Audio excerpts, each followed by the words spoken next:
Bismillahirrahmanirrahim. Assalamualaikum warahmatullahi wabarakatuh.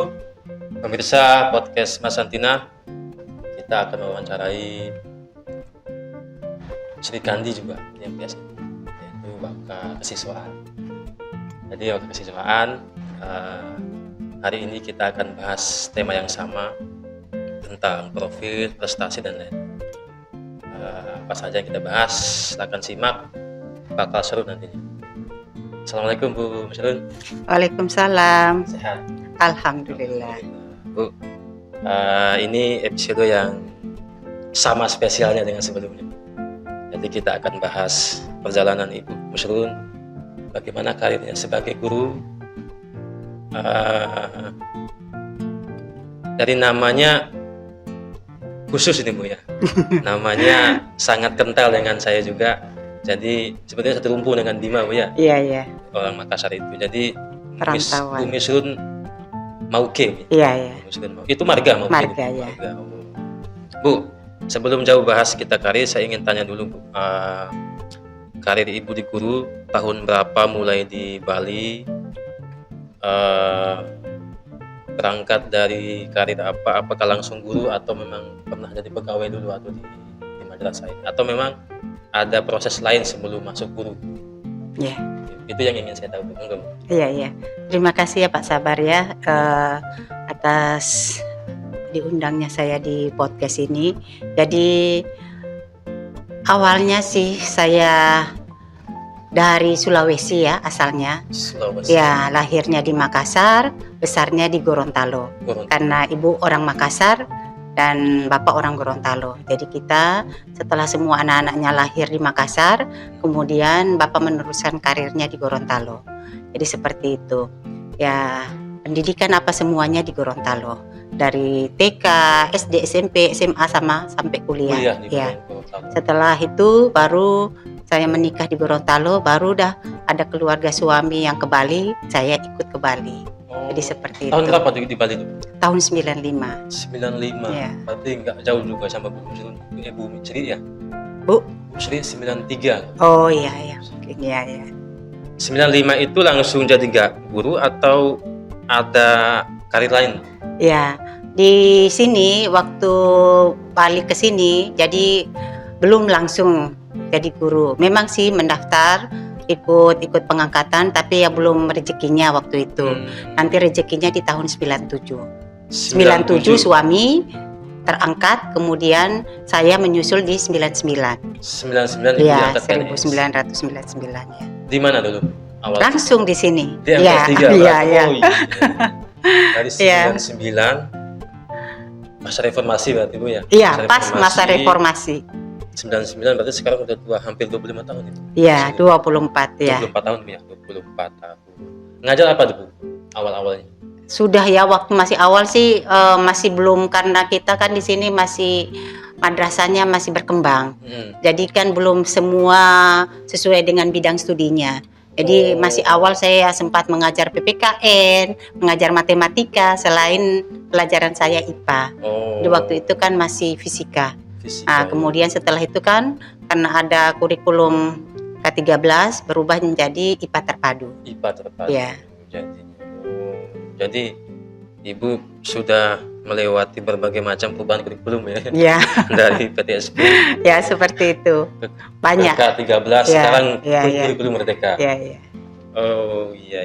Apa Bu tantangan zaman itu, zaman awal-awal Ibu jadi guru, selain fasilitas? Kalau Ibu Sri ceritanya fasilitas mungkin nggak selengkap sekarang. Iya. Selain itu apa tantangan? Apa siswanya? Ya, kalau tantangannya sih setiap zaman kan ada tantangannya. Jadi waktu itu kan saya masih menjadi guru biasa. Jadi guru biasa ya biasalah kita sebagai guru apa yang sesuai dengan tupoksinya kita. Jadi apa yang sesuai dengan tupoksi itu yang kita laksanakan. Jadi belum di unsur pimpinan di sana waktu itu. Jadi kan ya tantangannya kita itu yang tidak sesuai dengan bidang kita dan kita harus belajar lagi. Hanya seperti itu. Ya, untuk sarana prasarana juga waktu itu kan belum zamannya juga IT. Jadi masih sama. Artinya setiap zaman itu ada tantangannya. Jadi kita terus ada penyesuaian, namanya kita hidup bermasyarakat. Jadi tetap ada penyesuaian di sana ya. Jadi waktu masih mengalami siswa sedikit Bu ya? Iya. Nggak sebanyak sekarang Bu? Iya. Iya. Saya lihat Ibu kalau ditugas di kesiswaan kan Bu sangat repot kali ya, saya lihat Bu ya, repot, terus mengatur siswa, manajemen siswa, mengarahkan siswa supaya tertib, apalagi terutama kalau lagi upacara nih Bu, atau kegiatan di lapangan yang memang membutuhkan ekstra tenaga untuk mengatur siswa. Apa Bu tantangan setiap zaman melihat dari karakter siswa Bu? Kan pasti beda nih Bu. Iya. Zaman-zamannya awal-awal Ibu melihat siswa, bagaimana perubahan mereka. Sekarang kan siswa lebih banyak komunikasinya, lebih banyak lewat HP. Iya. Sosialisasinya kurang, kita lihat gitu. Gimana tantangan Ibu melihat tugas-tugas itu? Ya, kalau bisa saya cerita sedikit, saya sebelum sebagai kesiswaan saya di Humas. Humas? Ya, sempat di Humas? Ya, sempat saya di Humas. Beberapa tahun saya jalani di Humas. Ada beberapa program juga yang sebagai inovasi saya di sana, seperti untuk duka-duka dan sebagainya. Kemudian di kesiswaan juga seperti itu. Nah, ini di kesiswaan memang tantangannya kita ke siswa, dan itu kan artinya bukan hanya ke siswa saja, tapi kita berhadapan juga dengan orang tua siswa. Betul. Ya, kita berhadapan dengan orang tua siswa, kita berhadapan dengan berbagai macam masyarakat yang latar belakangnya kan berbeda. Nah, di sana kita sebagai tantangan. Jadi tapi semuanya itu tidak terfokus hanya di kesiswaan, karena kan kita ada tim di mana ada di sana ada BK atau ada BP, ada wali kelas sebagai tombak atau sebagai pondasi kita untuk menerapkan semua aturan-aturan kita yang berlaku di MTS. Jadi artinya kita sistem. Jadi kalau misalnya hanya kesiswaan saja, itu rasanya tidak mungkin. Dengan jumlah siswa yang semakin banyak, dengan permasalahan yang semakin bervariasi ya, kompleks. Jadi itu tidak bisa kalau hanya saya sendiri. Jadi memang kita harus butuh semua lini-lini yang tadi saya sebagai wakil kesiswaan. Di sana ya, ada di sana wali kelas, ada di sana BP. Awal mula kan ditangani dulu oleh wali kelasnya. Kalau wali kelasnya sudah merasa kasus itu harus tingkatannya harus BP, maka itu ke BP lagi. Setelah di sana digodok, kemudian ada beberapa tahapan juga tetap juga harus kesiswaan, maka kesiswaan turun tangan di sana. Setelah itu baru kalau memang permasalahannya lebih lagi, baru kita unsur penanggung jawab yaitu kepala. Jadi gitu. Seperti itu. Tergantung kapasitas masalahnya Bu ya. Iya. Kalau memang cukup lewat BP, BP nanti atasi. Cukup sampai di sana. Kalau nanti harus turun tangan wakil kesiswaannya, maka kebijakannya beda lagi Bu. Iya. Jadi kita punya struktur di sana. Jadi kalau memang permasalahan juga enggak sedikit kan ya. Yang zaman sekarang yang dimana siswa apabila ya disentil sedikit aja, mungkin ada orang tua yang merasa itu berlebihan, guru untuk menanganinya. Jadi di sana kita harus ada komunikasi juga dengan orang tua. Betul. Kita berhadapan, ada pemanggilan orang tua, berhadapan dengan orang tua siswa, kemudian kita memberikan gambaran bahwa siswa tersebut di sekolah seperti apa, bagaimana kerjasama orang tua dengan sekolah, seperti itu. Jadi ya di sini dibutuhkan memang betul-betul komunikasi. Jadi memang komunikasi manajemen itu sangat penting. Iya, di seperti itu. Tugas pokoknya Ibu. Iya. Saya lihat juga Bu, selain Ibu ngurus siswa, Ibu juga mendampingi lomba. Iya. Lomba. Alhamdulillah. Sampai level internasional Bu. Ya, alhamdulillah ya. Peran Ibu di sini saya lihat sangat dampingi, terutama di KTI Bu ya. Ya, di KTI Ibu dampingi. Pernah saya lihat juga fotonya sampai ke lapangan ikut pantau. Ya. Apa ini Bu tantangan selain tugasnya di ngurus siswa? Saya lihat juga ngurus lomba-lomba. Ya. Seperti apa nih Bu? Lomba apa saja yang pernah didampingi sama Ibu? Ya, kalau misalnya masalah lomba yang terkhusus untuk yang Mayres ini ya. Jadi ya terkhusus untuk yang Mayres ini, kalau misalnya ya lomba seni maupun di karya tulis ilmiah itu kan memang di bagian saya, di sebagai tupoksi saya di sana. Kalau untuk yang olimpiade itu kan dikasihkan untuk tupoksinya kurikulum. Jadi sudah bagiannya di sana. Jadi kalau misalnya ada lomba-lomba yang berkaitan dengan seni maupun dengan aksioma non akademik aksioma itu di bagian saya. Jadi kalau misalnya khusus untuk Mayores saja itu alhamdulillah kita kan sampai internasional. Ya, karena di sana kan kita punya karena adanya kemarin masa pandemi. Nah, jadi kan lomba secara offline kan tidak bisa. Jadi kan yang ada terbuka kan online. Jadi di sana dah peluang kita untuk mencari bagaimana anak-anak ini di saat memang stay at home, jadi masih tetap juga berprestasi. Ya, jadi kita meminta pembina-pembinanya kita untuk berusaha mencari informasi-informasi lomba apa baik nasional maupun internasional yang bisa diikutin. Kemudian kita menyeleksi siswa, kemudian membinanya, kemudian alhamdulillah setelah kita ikutin tahap demi tahap dan kita terus masuk di ajang-ajang internasional. Ya. Luar biasa Bu. Ya cukup membanggakan Bu, prestasi sangat tinggi ya sampai alhamdulillah ya. Di tingkat KTI saja. Ya. Jadi memang kalau saya juga kan pernah ikut di bagian itu. Ya, jadi memang komunikasinya memang sebelum masuk ke meja Pak Kepala harus konsul ke Ibu. Iya. Tahapannya. Saya ingat itu. Untuk ini Bu, untuk ini share pengalaman Bu ya, share pengalaman Ibu sebagai guru senior di sini yang tentu sudah banyak sekali melihat perubahan sikap siswa yang terutama kami ini kan anak-anak baru nih Bu, angkatannya Pak Rija, Bu Yosi, Pak Wahyu. Apa ini Bu tipsnya supaya betah 24 tahun Bu ya, saya baru 4 tahun Bu. Jadi selisihnya 20 tahun. Saya sempat mikir, nggak ya saya guru gitu. Sementara rutinitasnya monoton gitu, sebagai saya waktu awal-awal itu. Tapi setelah jalani ya asik juga, menikmati. Apa nih Bu tipsnya bertahan sebagai guru yang cukup lama di ITS? Satu sekolah lagi Bu, belum pernah pindah Bu ya? Iya, alhamdulillah. Alhamdulillah. Ya gimana ya, namanya kita bisa selama itu bisa bertahan di sini ya karena dari diri kita sendiri aja. Karena setiap pekerjaan itu kan berusaha kita cintai. Ya, apapun itu. Ya pasti kan ada kendala-kendala, ada penyesuaian, kita harus beradaptasi dengan jenis teman kan ya, tidak semua, apalagi saya yang orang yang dari timur ya. Kita Pak Sabar juga kan dari timur ya. Jadi kan biar bagaimana budaya kita kan berbeda. Nah, itu kan kita butuh penyesuaian di sana. Jadi alhamdulillah teman-teman kita juga ya welcome ya, sama gitu juga kepala sekolah yang setiap berganti itu juga kita bisa menyesuaikan. Kemudian namanya kita di sekolahan artinya kita menghadapi makhluk hidup.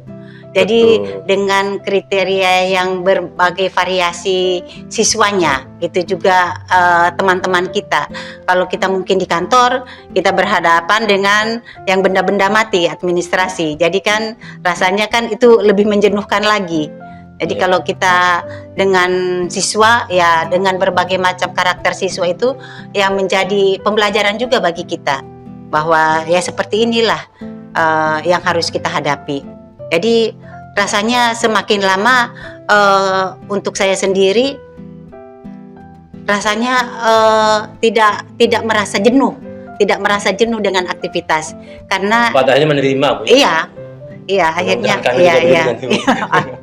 insya Allah. Jadi iya. Selain Ibu, selain tupoksi Ibu yang pokok di madrasah ini, pola komunikasi Ibu dengan waka-waka yang lain, tentu kan itu ada integrasi ini Bu, komunikasinya. Tentu nanti kan berlari bawanya ke ruang kepala atau komunikasi ke kepala. Apa memang ada mekanisme yang selalu dipakai di madrasah ini yang baku ataupun memang menyesuaikan dengan kepala baru? Pola komunikasinya dengan Pak Kepala. Misalnya masalah kesiswaan yang mungkin saya pernah melakukan pemanggilan siswa, orang tua siswa misalnya, Iya, yang memang siswanya bermasalah. Memang pola komunikasi apa yang dibangun madrasah selama ini untuk menyelesaikan masalah seperti itu? iya. Ya, jadi kita sebagai unsur pimpinan di sini di madrasah dengan jumlah siswa yang hampir 800 ya sekarang, dengan bertambahnya juga tenaga pengajar maupun pendidik kita. Betul. Jadi kan di sana kan kita banyak karakter juga yang namanya ada tenaga pengajar yang baru yang harus menyesuaikan dengan iklim suasana kita di MTS ini. Jadi kan mungkin mereka juga menyesuaikan, kita juga menyesuaikan, sama-sama saling menyesuaikan. Tapi di sana kita sebagai saya sendiri sebagai waka kesiswaan dengan teman-teman yang di humas, di sarana maupun yang di kurikulum, itu kalau misalnya kita ada permasalahan yang perlu kita diskusikan, kita biasanya mencari waktu untuk sama-sama berembuk, ini ada permasalahan yang seperti ini atau bagaimana solusinya nanti, bagaimana nanti kita permasalahan itu kita bawa ke ruang kepala. Nah, nanti di ruang kepala kita bicarakan misalnya ada harus solusi dari Bapak Kepala atau hanya sekedar Bapak Kepala tahu yang sebenarnya seperti itu. Jadi di sana kita ada namanya rapat kecil ya. Iya. Sebelum kita mengadakan rapat besar dengan Dewan Guru. Oh, jadi sebelum dibawa ke semua guru misalnya aturan atau masalah itu, jadi unsur waka-waka atau pemimpin itu merembuk dulu ya? Iya, seperti itu. Atau biasa juga misalnya kalau memang itu tidak terlalu yang kayak atau yang hal-hal yang harus urgent gitu, kita langsung Pak Kepala biar bagaimana solusi dari Pak Kepala. Oh.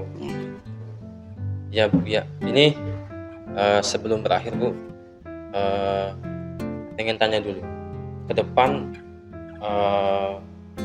ini berkaitan dengan prestasi yang sudah diraih nih. Diraih ya. Kemarin kan belum seminggu kayaknya ini. Iya. Raih juara 3. nasional. Ya, juara 3 alhamdulillah. Nasional di KTI juga. Iya, Itu Mayres Bu? Iya, Mayres di Jakarta. Tingkat nasional. Setiap tahun dapat aja Bu ya? Alhamdulillah. Setiap ajang alhamdulillah kita ikutin pasti insya Allah dapat. Ke depan ada lagi? Iya, tahun kemarin kan kita juga dapat di Diknas. Tahun ini depan lagi ada nggak ikut lomba lagi? Memang setiap tahun ajang ini? Ya, alhamdulillah tiap tahun. Dan Sudah pasti ya. Ikut ya? Ya, insya Allah. Ya Bu, sebelum saya akhiri,